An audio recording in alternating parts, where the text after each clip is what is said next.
Hello and welcome to With Wellner Anderson. This is a network where we talk about financial, we talk about economic, and we talk about business things in simple terms.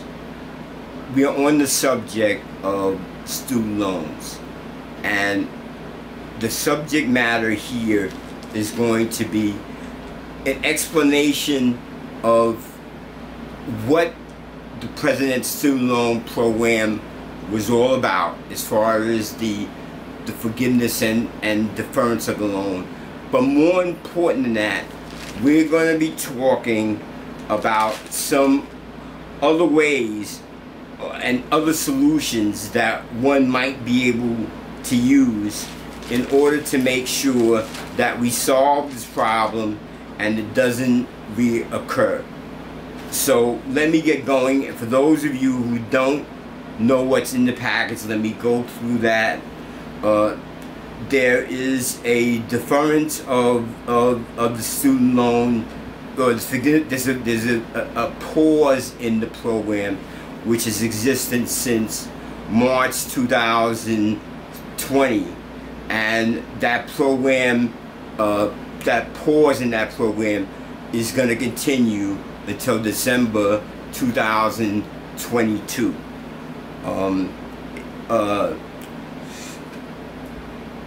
The extension has been extended 6 times so far, and the amount of forgiveness on the loan is $10,000 or $20,000 if you have a Pell Grant, and also if your income is $150,000 individual or $250,000 as a family, you qualify. Within the program there is a fresh start piece, which if you make a certain amount of payments in a certain amount of time, you can start fresh. It clears up all your credit issues as long as you're in good standing. Well, let's take a look at this. And how much does it cost? Well, there's roughly 40 million people in this limbo of student loans. The total number I've seen has been $1.7 trillion to eliminate all the loans. But the case of the matter is, you're not solving the problem. You're just taking care of the symptom. As long as the system continues to allow people to fall into this trap, it's just going to cycle on and on. Throughout this process, there's been a bunch of free riders. A free rider is someone who always intended to pay his loan, did not suffer any issues during COVID. They have been able to take advantage of this also. So you just can't look at it as just people who really needed to take advantage of the situation. To me, it seems to be purely political, but I don't really want to go there.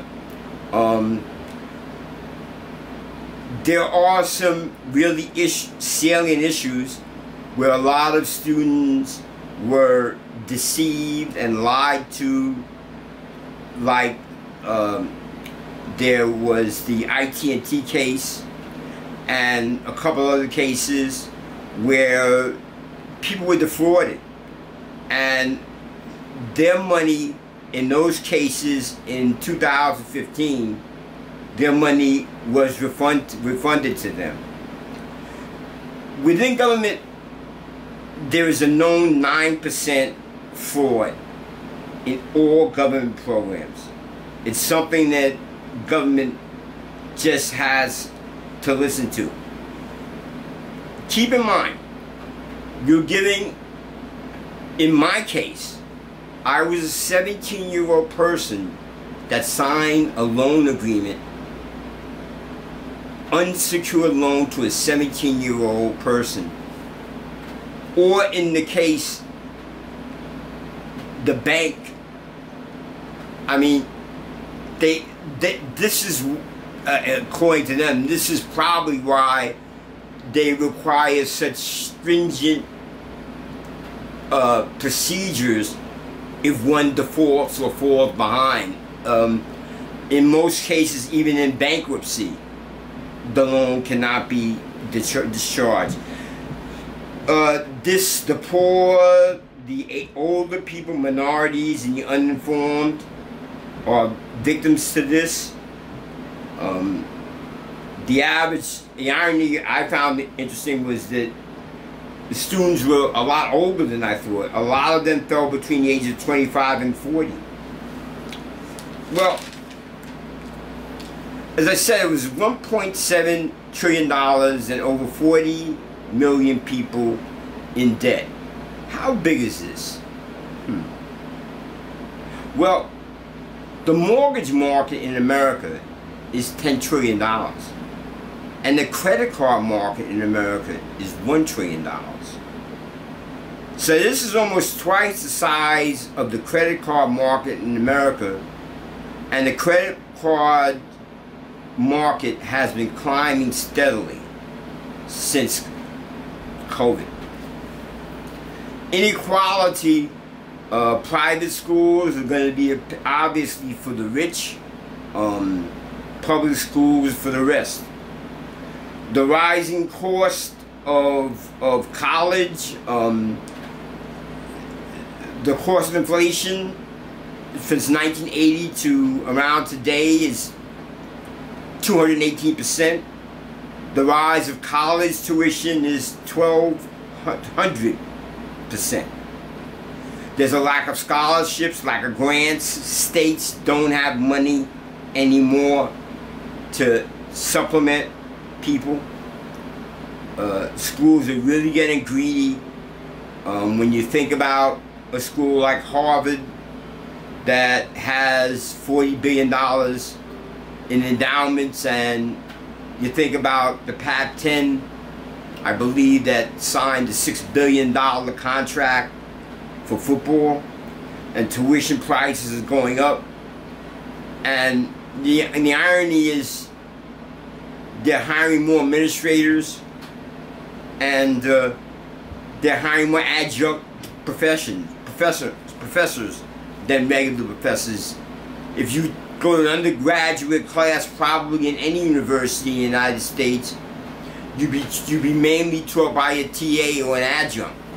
You probably won't even meet a professor at all. The lobby is huge for education, both at the primary, secondary, and college level. In California, the University of California pays $1.6 billion for lobbyists. Apollo Education pays $1.2 million. Think about all the colleges in the United States when you grab that all together. The financial impact is incredible. Let's talk a little bit about the pause process. This doesn't get much press, but you need to know this. The amount of the pause. Somebody's got to pay the banks the interest from the pause since March 2020 to the ending date that President Biden says is going to be December 2022. That cost, just for the interest deference, is $4.3 billion per month. Which means that the total amount of money from the original pause to the actual ending is over $130 billion. Nobody's talking about that. Okay, so that's $130 billion that has been used just to defer the issue. Now, to give you an idea what that means, The gross domestic product of Australia is $1.7 billion. The gross domestic product is the amount of finished goods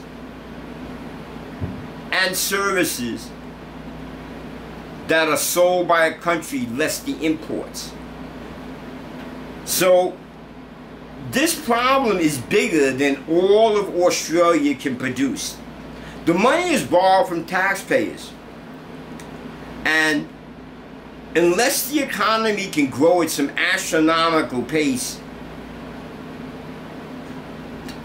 I don't see how this can be paid off. And again, we're just fixing the symptom, but more people are going to continue to waste money in this broken system.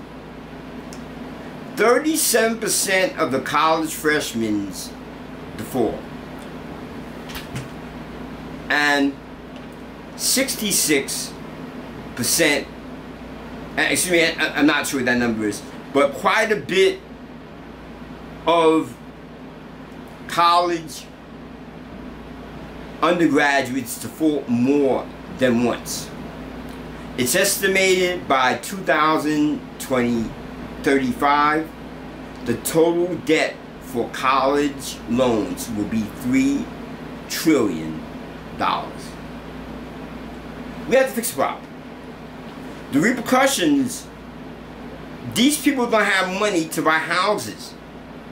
The housing market will suffer. Business investment will suffer if they don't have the money. We can't invest in growth, and the national debt will increase.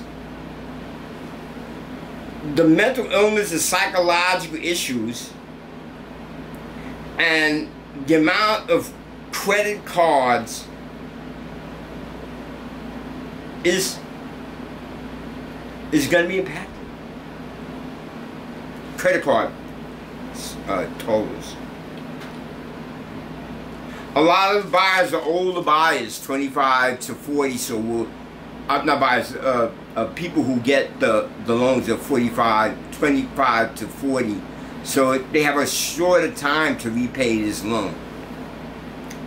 Possible solutions to grow the economy. I just don't see how the economy can grow that fast, and that's just not an option. But in any case, we have to fix the system from pre-K to secondary,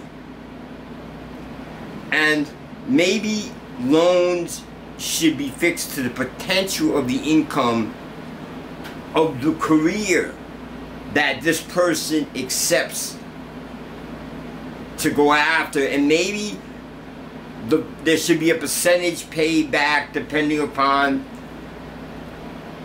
what career this person takes and the potential for the money. We have to build paths with private companies to perform corporate universities and apprenticeship programs. And we have to ease credentials.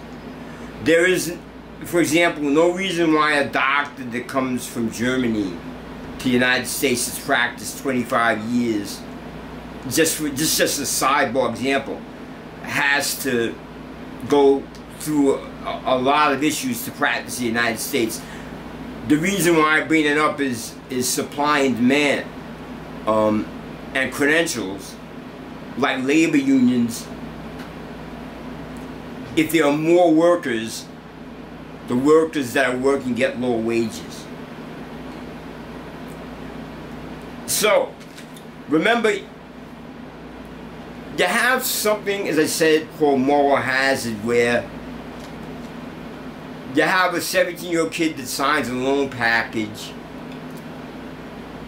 unsecured. He doesn't know what he's doing.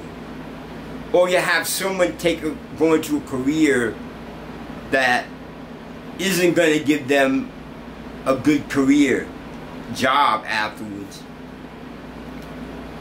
The moral hazard is both these people and university know that when all fails, there's someone to pay them. I'd like to thank you very much for your time. Subscribe and definitely check the like box, and I'll see you next time.